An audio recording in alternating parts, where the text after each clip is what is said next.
Well, hey there, pals. I am excited to bring you these 3 quick tips about how to have great SEO while still doing great market research, or rather, 3 SEO factors to consider when you're doing your market research, because market research is highly valuable. It's something you should absolutely be doing in your business on a fairly regular basis. But then, how do you take these phrases that are coming out of people's mouths and blend them with the keyword research that you are doing? So today, I'm going to break these things down, these 3 SEO factors that you need to consider to pair with your market research. And I am excited to give you these tips. So make sure you bust out something to take notes on and get ready to have these tips to not only improve your market research a little bit, but take them and improve your website copy, your website SEO, and ultimately speak to and reach your people. Hey there, fellow entrepreneur. Welcome to Simple SEO and Marketing with me, Faith Hannon. Do you want to grow your business with organic marketing and finally feel like you can understand SEO? Are you scouring the internet for how to get more website traffic, SEO for dummies, and how to market on Pinterest? Have you tried to grow your business with SEO and blogging only to get frustrated and quit because it's overwhelming and too time consuming? Been there. Hey, I'm Faith Hannon, Jesus lover, copywriter, blogger, wife, wrangler of tiny humans, and barrel racer. And let me tell you, I didn't have time to waste sorting through SEO and keyword strategies that either didn't work or were so over my head I couldn't understand them. I honestly thought that SEO and blogging only worked for people with a PhD in tech jargon and a whole team of employees, until I learned these secrets. Good SEO strategies don't have to be complicated, and creating and marketing great content doesn't have to take more than a couple hours a week total. So pop in those earbuds, slam some coffee, and let's grow your business with simple organic marketing and a healthy dose of biblical encouragement along the way.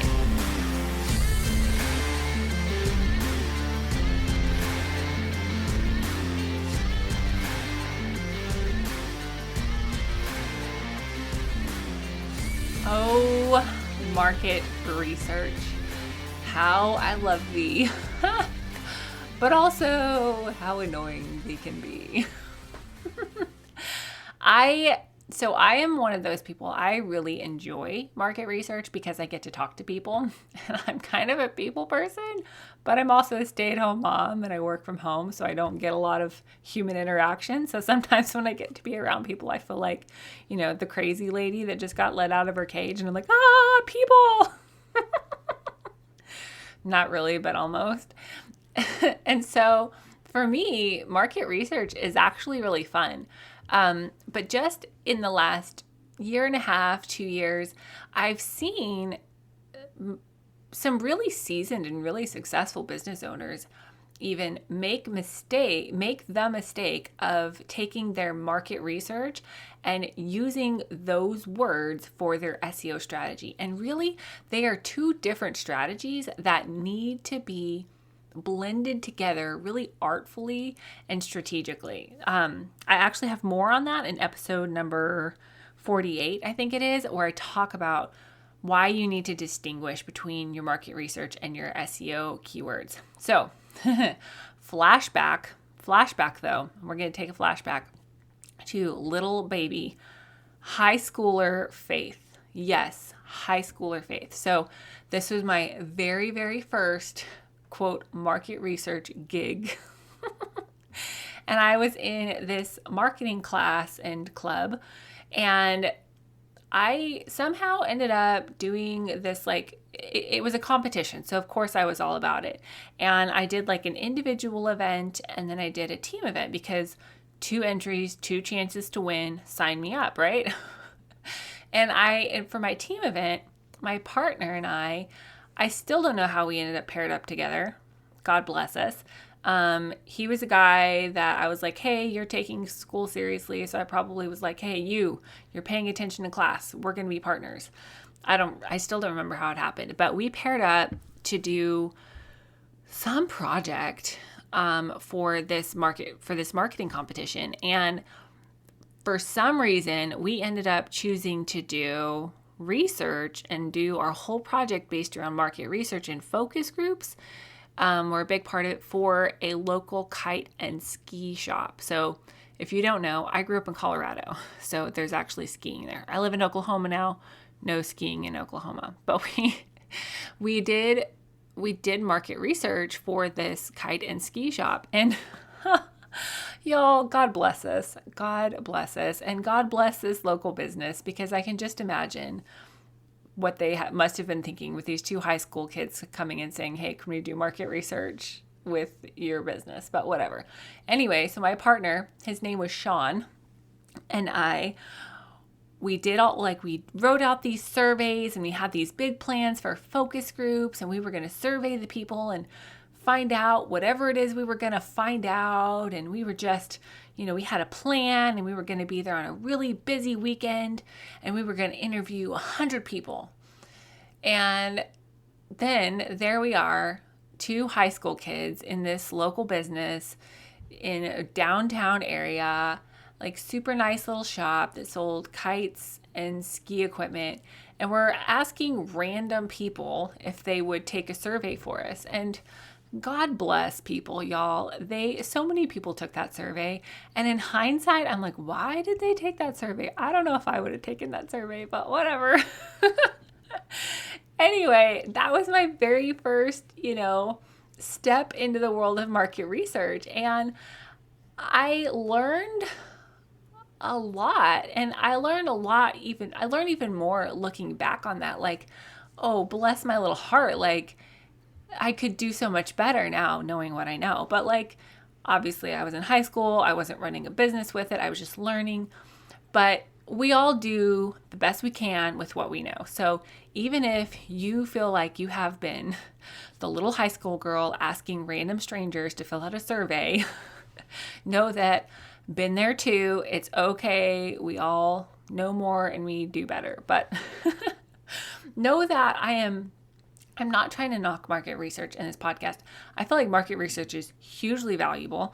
I would love to do some future episodes on market research. I think it's so, so, so important. There is no replacement for talking to the people and hearing the words that are coming out of their mouths. There's no replacement for that. But, this is a giant but, y'all. Not like I like big butts and I cannot not lie. Not like that kind of giant butt. But this is a big butt. Your market research cannot be the only factor influencing your SEO strategy, because the words that are coming out of people's mouths are not always the same words that they type with their fingers. Write that down, remember it, tattoo it on the back of your hand if you have to. I know it doesn't seem monumental, but it is, because we get in this mindset after our market research and we're like, oh, this is what the people want. And yes, it is what the people want, but that is not always how they search for the answers on the internet. Okay, so your market research cannot be the only factor influencing your SEO strategy. Yes, do the market research, but then pair it with great keyword research and a great SEO strategy and great copy, and then magnifique, chef's kiss, you are killing it. Okay, so 3 SEO factors that you have to consider when you are doing your market research or using your market research that you've already done. Okay, number 1, numero uno, I want you to find out, where are these people searching for solutions? Because, spoiler alert, each platform has its own keywords, has its own algorithm, if you will, its own ranking factors, which I know you're just rolling your eyes right now. Like, yay, one more thing I have to learn, Faith. Got it. But if your people are spending their time searching for answers on Instagram or TikTok, y'all, I'm not going to have you bust your butt figuring out everything on Facebook, right? Like, or putting all of your effort into your website if your people literally only ever go to Instagram or TikTok. And I know that that's like sacrilegious. I still think you need a website. That's sacrilegious for me to say, but you've got to figure out where people are searching for solutions. Specifically, where are people searching for the solutions that you offer? Because that will dictate where you put your keyword research efforts. That's going to dictate where you put your SEO efforts. And like if people are using YouTube to heavily search the solutions, then you need to do some SEO specific research for YouTube, okay? Because each platform has its own keywords. Keywords that work on Pinterest do not work on Google and vice versa. They have their own algorithms. People use the platforms differently.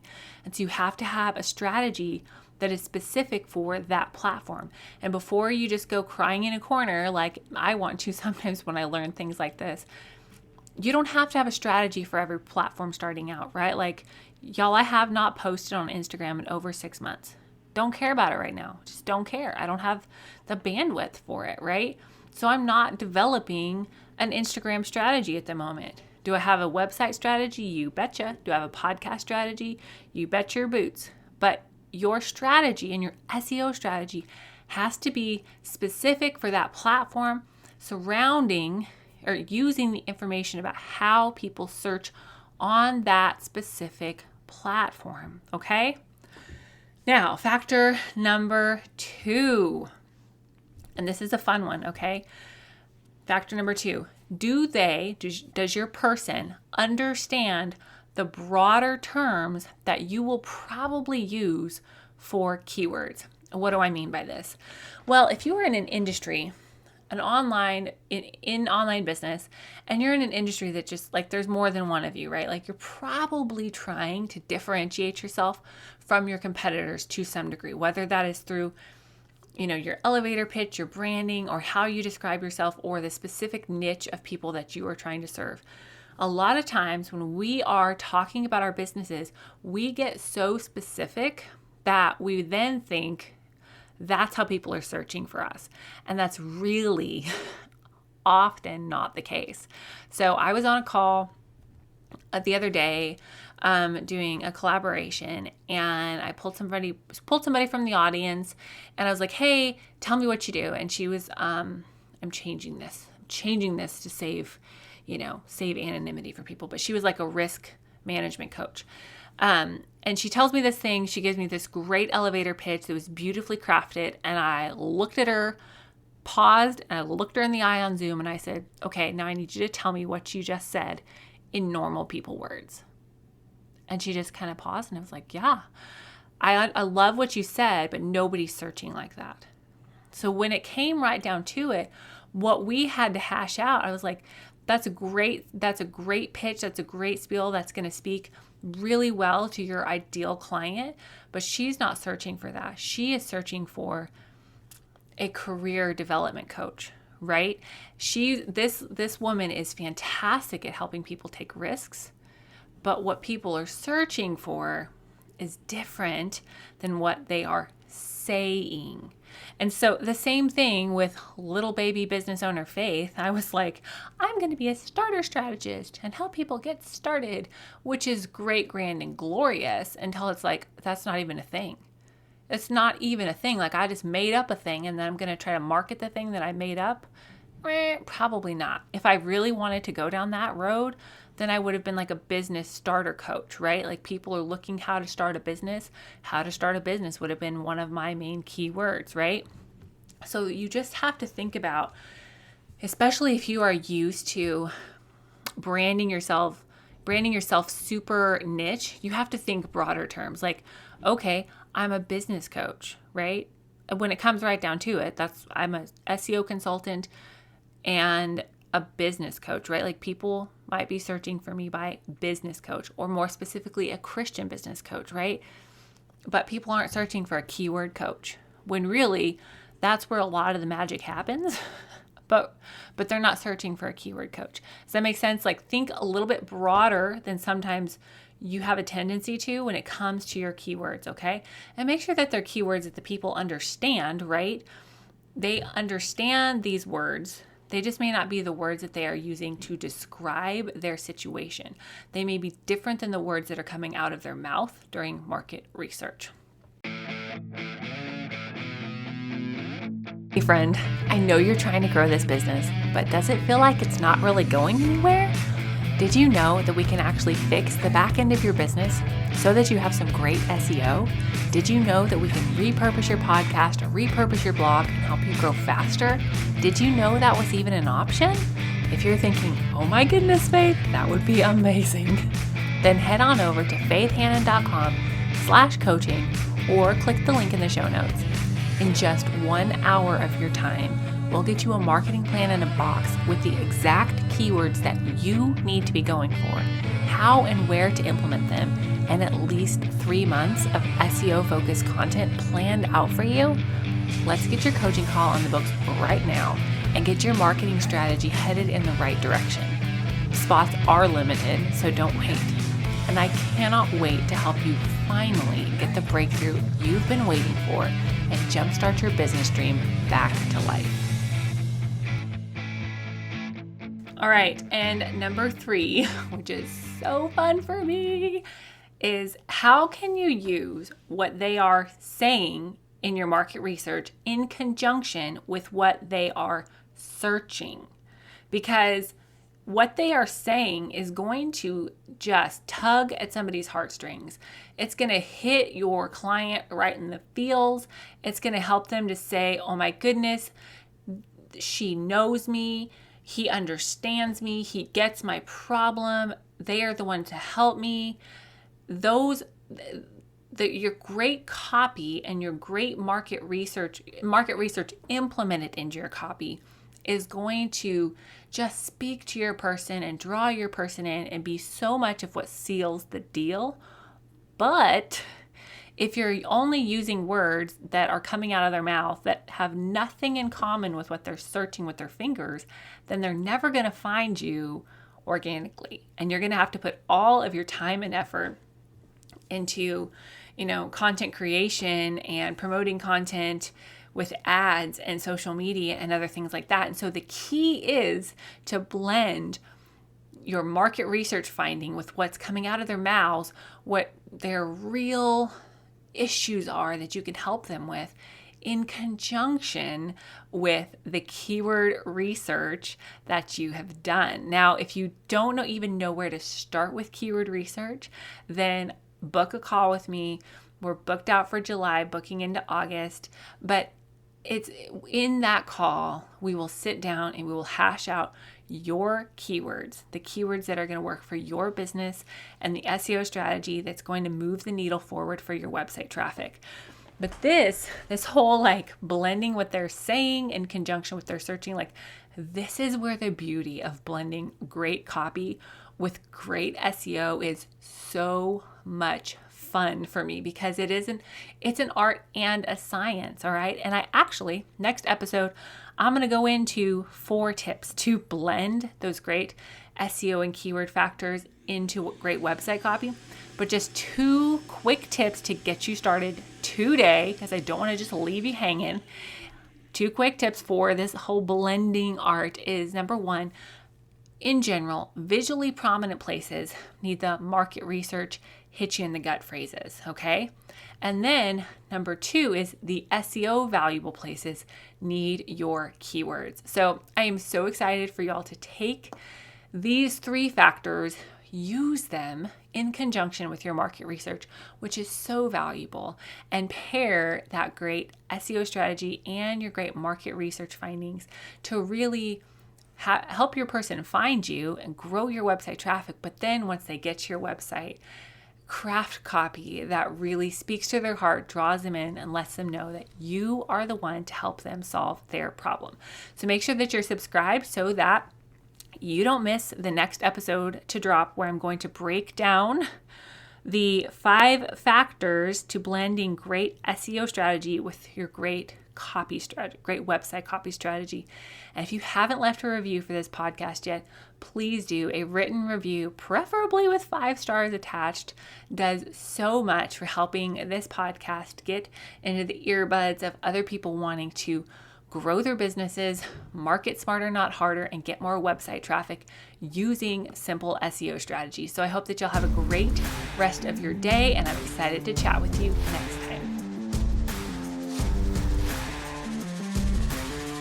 Thank you so much for listening in today. Hopefully this episode gave you some really tangible tips for better SEO and marketing to get more leads and more sales from your website. If it did, can I ask you a quick favor? Would you please share this episode with a friend and then just take 10 seconds and go leave a written review on Apple Podcasts. That is the very best way to help more Jesus-loving entrepreneurs scale their businesses so that they can help more people with their gifts and make an even bigger impact for the kingdom of God. And guess what? We now have a Facebook community where we can learn, hang out, and laugh.